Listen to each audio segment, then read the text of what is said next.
Have you ever met someone who puts off everything until the last possible minute? They know they have deadlines.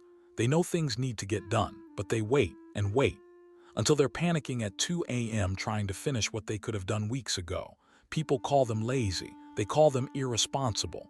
But psychology says people who procrastinate aren't avoiding work because they're unmotivated.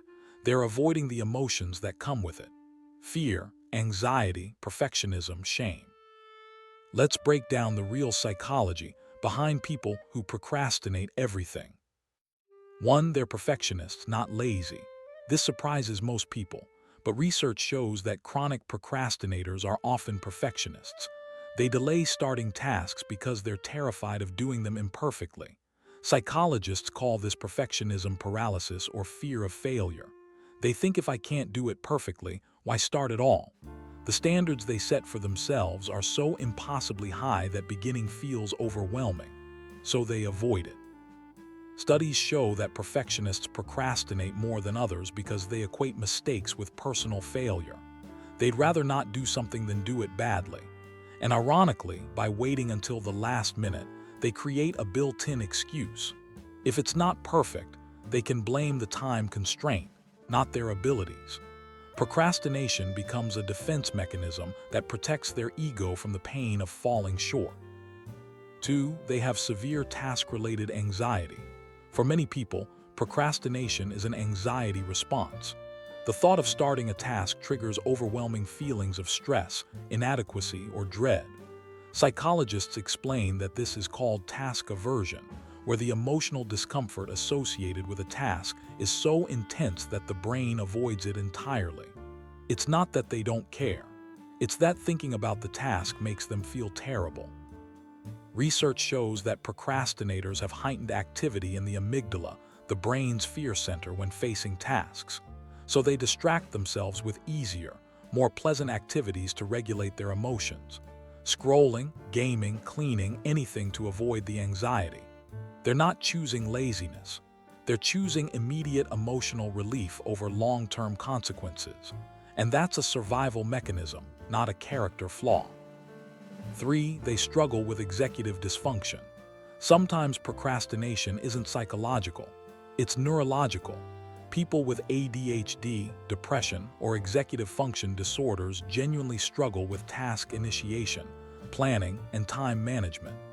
Psychologists say that executive dysfunction makes it difficult to break tasks into steps, prioritize, or start something without external pressure. Research shows that people with ADHD have lower dopamine levels, which affects motivation and reward processing.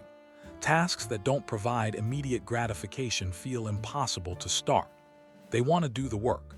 They know they need to, but their brain literally won't cooperate until the deadline creates enough urgency to trigger action. It's not laziness. It's a neurological condition that requires understanding and support, not judgment.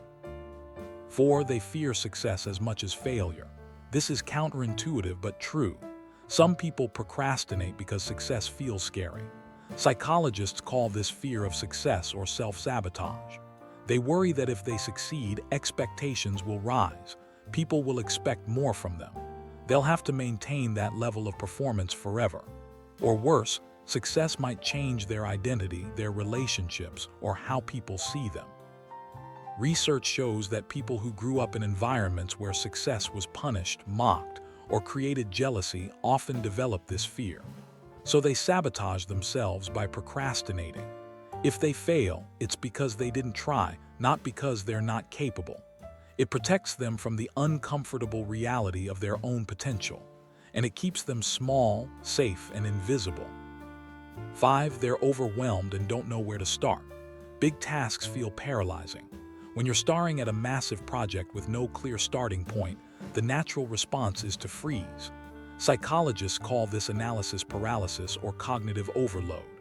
There are too many steps, too many decisions, too many unknowns. So they avoid it because they don't know how to begin. Research shows that people who struggle with decision-making and planning are more likely to procrastinate. They need tasks broken into small, manageable steps. But when no one teaches them how to do that, they stay stuck. They're not avoiding work. They're avoiding the mental exhaustion of figuring out a plan. And without structure, they remain frozen in overwhelm, waiting for clarity that never comes without action. 6. The task feels meaningless or misaligned. Sometimes people procrastinate because deep down, they don't care about the task. It doesn't align with their values, interests, or goals. Maybe it's a job they hate, a degree they're pursuing for someone else, a responsibility they never wanted. Psychologists say that lack of intrinsic motivation makes procrastination almost inevitable. When there's no personal meaning attached to the work, the brain has no reason to prioritize it. Research shows that people are far less likely to procrastinate on tasks they find meaningful or enjoyable. They can hyper-focus on hobbies, passions, or projects they care about. But assignments that feel pointless, they'll put those off indefinitely. It's not laziness. It's a fundamental misalignment between what they're being asked to do and what their soul actually wants to pursue. 7. Procrastination is their only rebellion. For some people, procrastination is an act of passive resistance. Psychologists call this passive-aggressive behavior or autonomy assertion. Maybe they feel controlled, micromanaged, or forced to meet expectations they didn't set for themselves. So they procrastinate as a way of reclaiming power. It's their way of saying, "You can tell me what to do, but you can't control when I do it." Research shows that people who feel their autonomy is threatened are more likely to procrastinate as a form of rebellion. It's especially common in people who grew up with authoritarian parents or controlling environments. They learned that the only control they had was delay. It's not productive. It's not healthy. But it's a coping mechanism for feeling powerless. And until they learn healthier ways to assert boundaries, procrastination remains their silent protest. 8. They're addicted to the adrenaline rush. Believe it or not, some people procrastinate because they're chasing the high of last-minute pressure. Psychologists call this thrill-seeking procrastination or adrenaline dependency. The panic, the rush, the intensity of working under extreme pressure triggers a surge of adrenaline and dopamine, and their brain gets addicted to that feeling. Research shows that some people genuinely perform better under pressure because stress hormones sharpen focus and enhance performance temporarily. But this pattern is destructive long-term. It leads to chronic stress, burnout, and health problems.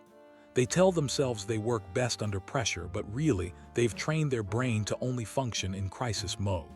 And without the deadline panic, they can't motivate themselves to start. It's not efficient. It's a stress addiction disguised as productivity. So if you're someone who procrastinates everything, stop calling yourself lazy. You're not. You're anxious, overwhelmed, perfectionistic, or dealing with executive dysfunction. You're avoiding emotions, not responsibilities. And understanding why you procrastinate is the first step to changing it. Start small. Break tasks into tiny steps. Address the fear, not just the deadline. Give yourself compassion instead of shame. Because beating yourself up doesn't make you more productive.